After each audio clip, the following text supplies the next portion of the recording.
Hello and welcome to the Carbon Copy podcast with me, Isabel Sparrow. And me, Bradley Ingham. We're back with another episode in our series, Do Something Bigger, where we're exploring ways to create meaningful, collaborative change in the place where you live. Over the course of 2025, we're covering 25 different actions that can make a difference, tackling carbon emissions, protecting wildlife, and bringing communities together. If today's action isn't your thing, do come back for the next episode. It might be more up your street. Carbon Copy is a charity inspiring more big thinking local action for climate and nature. This podcast series is part of our year-long campaign, 25 Big Local Actions in 2025. Do check out the show notes for more information and subscribe now to hear the next episodes as soon as they land. So today's episode focuses on something that maybe feels really obvious, but it's still one of the most effective things that we can do: plant more trees. Yeah. So trees are basically nature's superheroes. They absorb carbon dioxide, they improve air quality, they prevent flooding, they boost biodiversity, they provide homes for wildlife, and let's be honest, they make everything look a lot nicer too. Oh, absolutely. And plus, they give us oxygen, and that's kind of important, right? Yeah, just a little thing called breathing. Oh, yeah. Let's kick things off with some mind-blowing tree facts. Brad, how much carbon do you think a single mature tree absorbs per year? I'm going to guess 20 kilograms. Yeah, that's actually pretty close. It's around 22 kilograms per year, which might not sound like much, but when you think about entire forests, that's millions of tons of CO2 being taken out of the air. That is crazy. And I read that one large tree can provide enough oxygen for how many people? 2 people.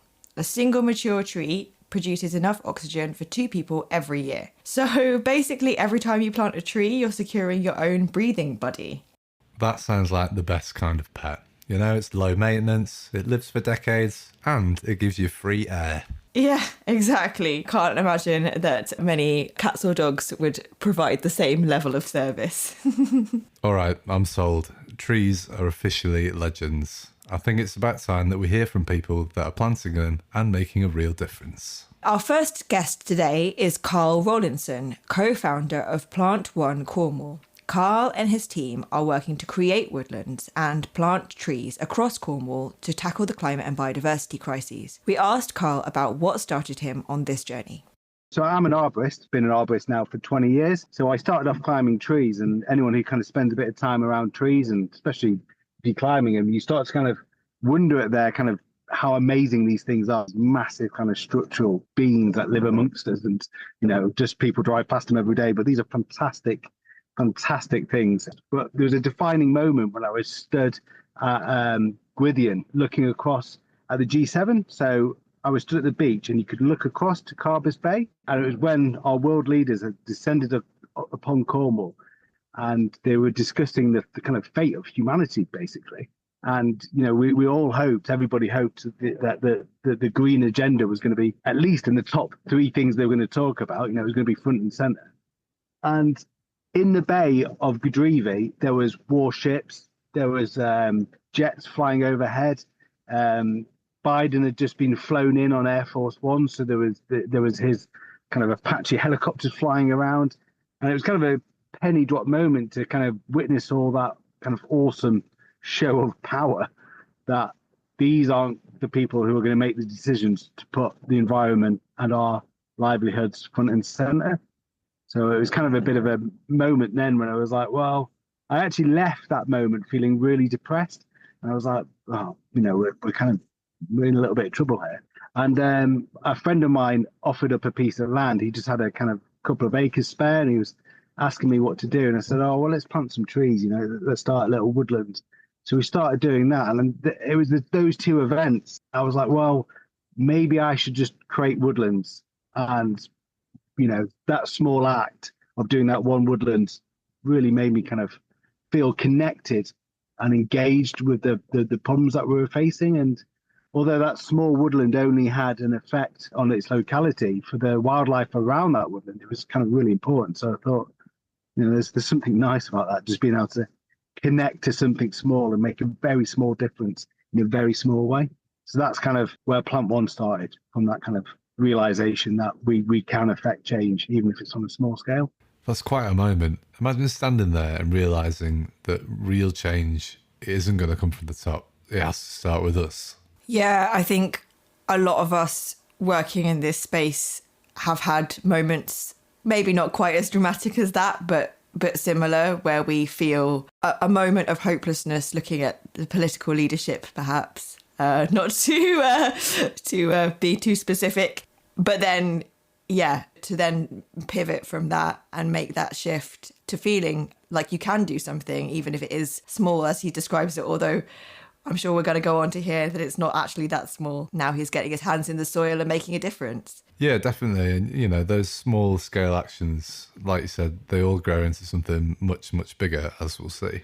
So while Carl is focused on woodland creation in Cornwall, a little bit further east in the Avon Valley, Avon Needs Trees is taking a different approach, one that centres on securing land to ensure trees are protected forever. So we asked Dave, who's the CEO of Avon Needs Trees, what inspired the organisation to take this route. It felt like there was a gap in what was happening.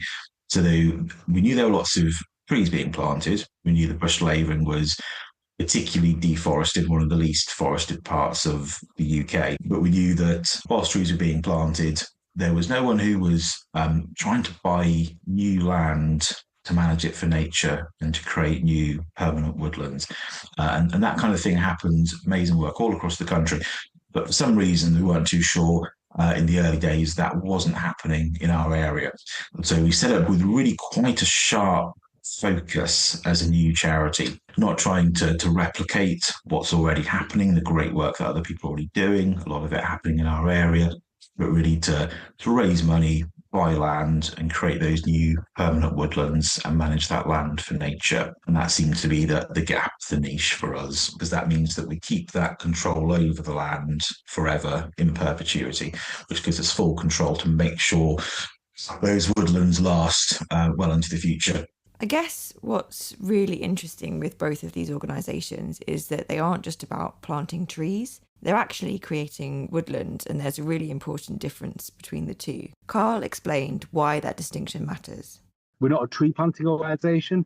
We're a woodland creation organisation, and there's a kind of a small but important difference between those two things.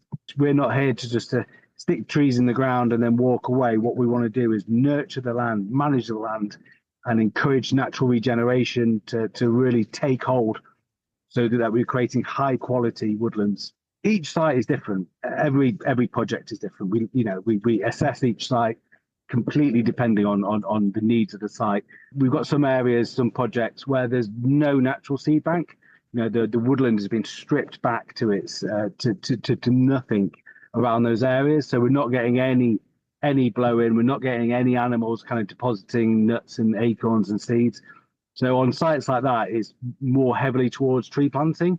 But then it's managing the local wildlife as well. We've got a big population of deer as well. So we've got to look at ways to kind of move those or constantly move those through the site. So deer fencing is part of it, but also, putting up things like broken CDs on fences. The glimmer of a broken CD will actually scare a deer away. But the real kind of work comes from nature, the heavy lifting that nature does, and that's natural regeneration. So one of the things we need to do is remove the herbivores from the site. So that might be the rabbits, the deers, the livestock. And, as I just said, fencing is a big part of doing that.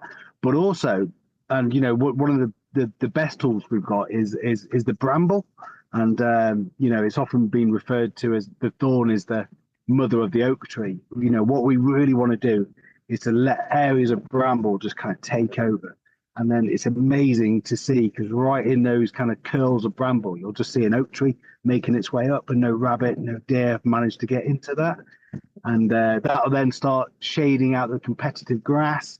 And then you'll start these pioneer species like the gorse and the hawthorn and the blackthorn and the willow, they start creeping in. And then amongst that, then you start seeing the star of the show, the sessile oak, the Celtic oak is slowly making its way in. So yeah, encouraging that kind of rewilding aspect that nature's really good at is a lot of the work. And yeah, that just comes from going into the ground and sheltering off some areas and letting some areas go wild. So there is a kind of a continuous process to this. It's interesting listening to this. It's clearly such a different way of thinking about tree planting. Like, it's not really about the numbers. It's about creating ecosystems that can sustain themselves over time.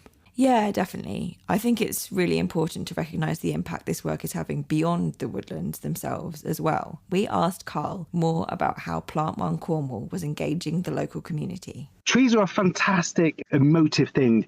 And it's amazing, you know, when I do these kind of community outreach days, I always ask people what their favourite tree is. And people always say, oh, you know, well, maybe it's an oak tree or something. And I go, no, what's your favourite actual tree? You know, what tree do you have a special connection to? And then people kind of stop and sort of think, and they go, oh, do you know what? Like, my gran used to have this big, I think it was like a beech tree in my garden, and I used to pick conkers from this tree. People have kind of forgotten their relationship with trees, but when you kind of really drill down into people, it's there. You forget that they're part of our landscape, but when you actually stop and think about trees and about what they mean to you, everybody's got a personal connection to them. So yeah, we're in a climate emergency now, and trees are one of the best ways to connect back to nature and to have a visible impact on our wildlife and our community as well. You know, we work with school kids all the time, and you know, you often see these like teenagers dragged out into the middle of nowhere, you know, cold and complaining about, you know, being in the middle of the Cornish countryside. But by the end of the day, when they've planted a load of trees, they absolutely love it. And the great thing about the work that we do is we're able to take kids and communities back to these sites and watch them grow.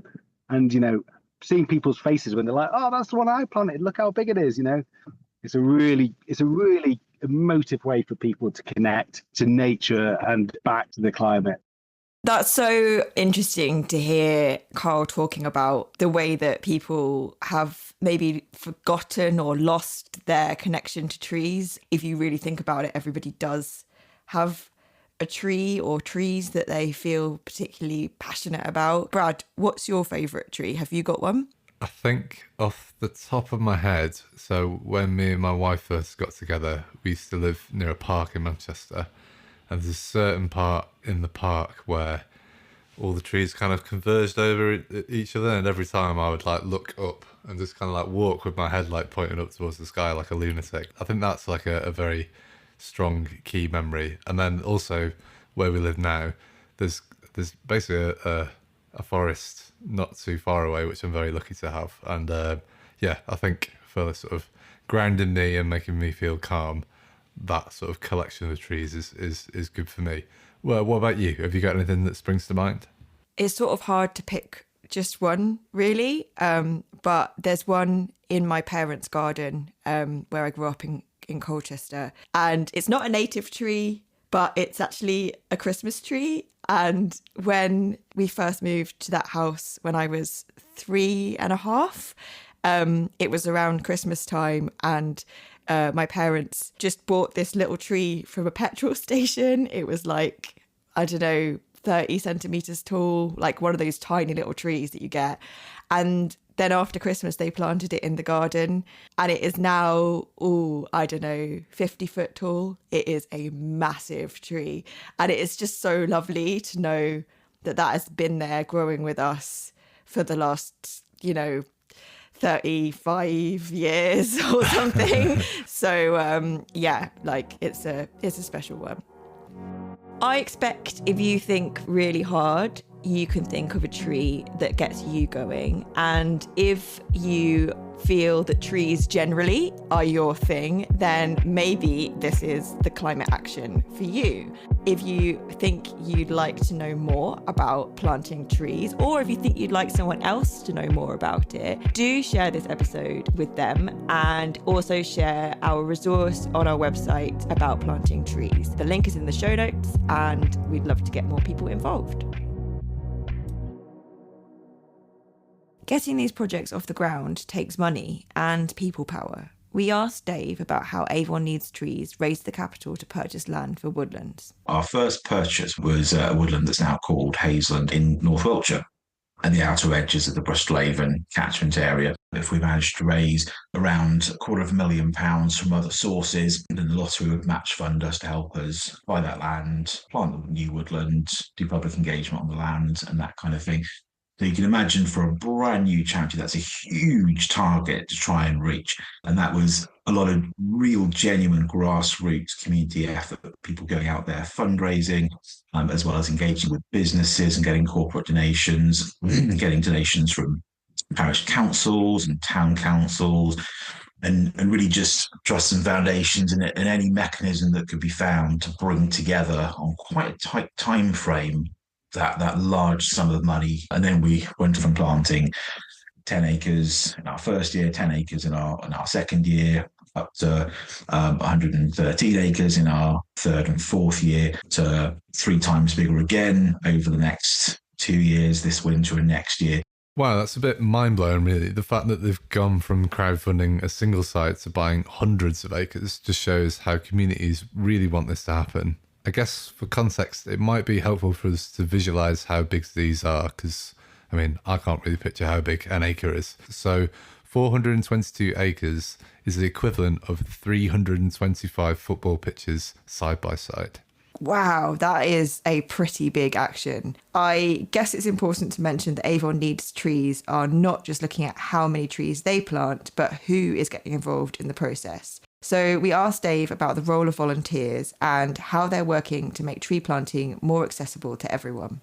We are so lucky. Our volunteer number is now up to 1,200 volunteers and rising each year. I'd say that it does give us the luxury of saying, looking at our volunteer base, looking at equal opportunities monitoring information and so on, and thinking, well, who is not coming out to plant trees? Who are we missing? And they're the types of demographics that you wouldn't be surprised, who have less access to nature generally, less ability to get around, would maybe find a rural environment more physically challenging, for example. So it allowed us to really focus then on how do we get our volunteering base to look more like our broader community, and to do outreach work and to bring very deliberately different types of people on site who weren't naturally coming or didn't find that opportunity quite so accessible. And what we found strategically, I suppose, is that if we're trying to tackle the climate emergency and the nature emergency, the people who will be most impacted by climate change in the future are those people that we weren't reaching. So to be able to reach them, bring them on board, provide education, upskilling, motivation, we feel like we're helping, as well as them helping us, we're helping the exact right groups of people who are going to be most affected by climate change as we go on, which feels like a very kind of nice, cohesive mission to have. It's so nice to hear that it's not just about planting trees and it's about growing a movement where everyone feels like they have a stake in protecting nature. And I think it's something that when you think about tree planting and kind of conservation in general, it is something that has a bit of an issue with diversity and bringing people on board. And so for an organisation like Avon Needs Trees to be really, really focusing on this and ensuring that more people are able to join in is just brilliant. Absolutely. And of course, we want more people to join in across the country. So we asked Dave for his top tips for getting something like this started where you live. It's always worth talking to the rest of the organisations in your area. So much knowledge and expertise and people that can help in every single part of the country. Local nature partnerships, local wildlife trusts, community forests. There's lots of people who can help if you'd like to start on that journey. And really try and talk to people who've done what you're wanting to do.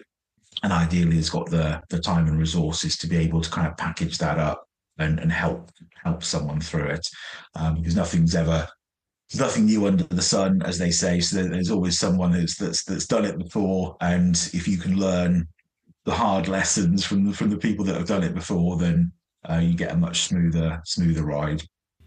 We've come back to it again. So this keeps coming up in nearly every episode. Learning from each other, sharing knowledge, and building on what's already there and what's already working. And that's exactly what Carbon Copy is all about. It's about helping people to take local action by learning from projects that are already making a difference. Because if you take a step back and look at the bigger picture, you realise that no one has to start from scratch. The answers are already out there. So speaking of the bigger picture, we wanted to hear from Carl and Dave about their visions for the future and what tree planting could look like if we really went all in. Down in Cornwall, where we were 8% canopy cover. In the UK, it's 13% canopy cover. And in Europe, it's 30% canopy cover. So it wasn't that long ago, we had 80 to 90% canopy cover all the way through. But we decimated our tree cover. And down in Cornwall, we got down to 2% canopy cover in the early part of the 1900s. And we've managed to boost that by 6% to 8%. Now, my vision would be to boost our overall canopy cover to something like the low 20%, where trees are much more part of our landscape. You know, hedgerows are part of our landscape, woodlands are part of our landscape, and also another thing is we've got public access to these areas as well. So keeping open those footpaths and keeping open public access to our green space is an important part of engaging. Let's put the trees back in, and let's put the people back in with the trees as well. So that's my kind of goal.